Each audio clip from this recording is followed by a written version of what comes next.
All right, guys. So who's going to kill penalties for the Montreal Canadiens, guys, this year? Little graphic of lonely Jake Evans with two of his main partners there. For sure, Evans was playing a lot with Armia, and we know Dvorak was killing with Anderson last year. But so no Dvorak, no Armia this year. Very, very key losses that I'm not sure Montreal's really addressed yet, to be honest. I'm going to share one piece of shocking information. I heard this on another podcast today, and I didn't even know this was a thing, Coach. I don't know if you heard this, but last year was a record low for penalty calls in the NHL. There was over 1,000 minutes less penalty calls in the NHL last year than the year before that. It's crazy. Some people think it's because younger, newer officials not really kind of knowing where to go on the ice. Like there's a lot of debate about why that is. But it sounds like the NHL is really working on that this offseason to make sure that maybe there's a little bit more stability. We noticed it in a lot of the Montreal games. Like there are some games where they were getting no power plays. There's even a stretch where I think there's like 2 games where they didn't have a power play. That to say, so Montreal last year, Coach, they finished 9th overall in the NHL in PK, right? Very huge improvement from the year before. And as we know, they finished, not as high in the power play. I think they finished 19th in the power play last year. Because again, that was a really, and it's not that they just finished 9th in the NHL, Coach. It was key times in games, right? Like it was set, the penalty kill came up so big for them at different parts at different games. And it can easily swing, your season, right? Like, 1 point there, another point there.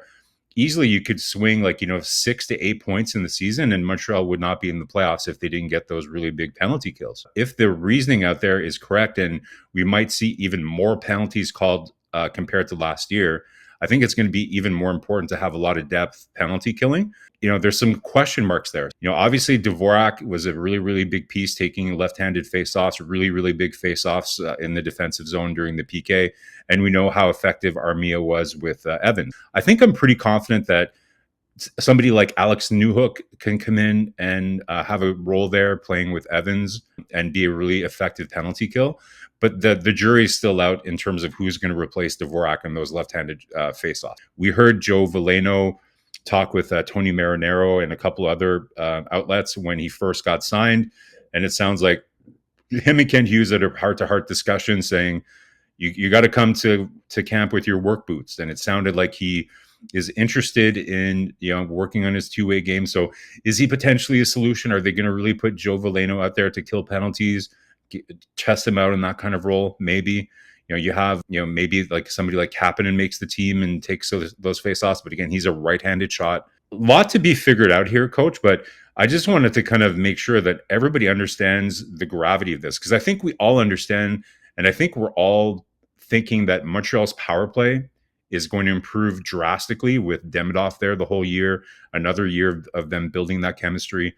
We know that for a team to be successful, you want your overall percentage of specialty teams to be somewhere between 100 and 110%, right? So over 80% on the power play and over 20% on the penalty kill.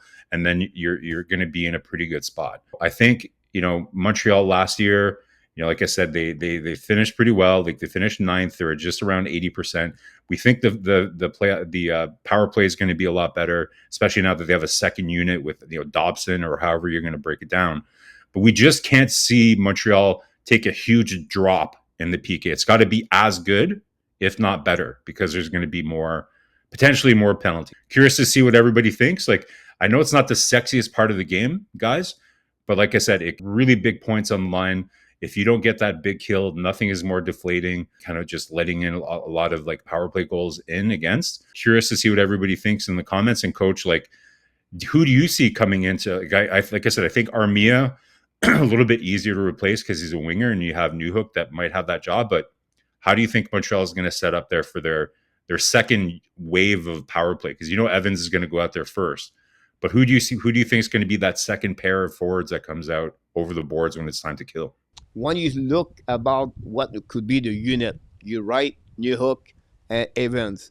First thing there, you have a left center and a right center if something happening, Marko. So it just makes sense when you think about this.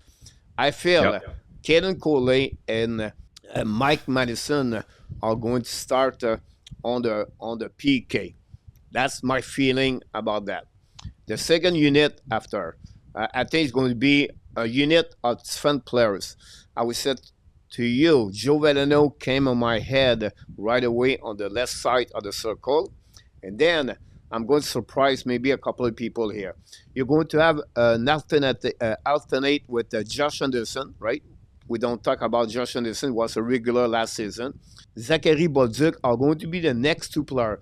Now you're going to tell me Beck and Kapanen. It's because we don't know they're going to be a part of the roster, Marko. So I cannot say, okay, it's going to be Kapanen or Beck. If they are part of the roster, they will be definitely on possible to PK. On unit number 2 on the PK defenseman, I see an opportunity for Strobel or Jekai if they are there. And then I'm going to add Carrier behind Collet. The key is not to drop from 82 to 75, 76. That'll be a major sure. problem. If they can handle, and I said my prediction or my projection, if they can stay Marko at 80%, drop 2%, it will not be too bad. The key on the PK, at the end of the day, it's about momentum during the game. If you give a PK goal, it is what it is. You go back on the bench or restart. But if you stop a PK at the crucial moments during the game, that gives some kind of boost of the team change the momentum. And that's the reason the PK Montreal was excellent. But an excellent PK helped the team when they come back after PK to get that kind of energy and momentum, swing momentum for the game. This is what I'm thinking. I could be wrong. Maybe you can add something for what just I said. Yeah, I'm with you for probably like 85% of what you said there. But I think Anderson is a lock to be on that second wave of penalty killers. It's really just who's going to play center with them. I think we both agree. I think they're going to give Veleno a shot. Obviously he's going to need to have a good camp. And the last thing I think their coach is, I know Struble just got re-signed, but I think they really feel strongly that they want to have Jack-Eye in the lineup. And this is a really good opportunity for Jack-Eye to carve out a really important role in the team on that second unit, PK.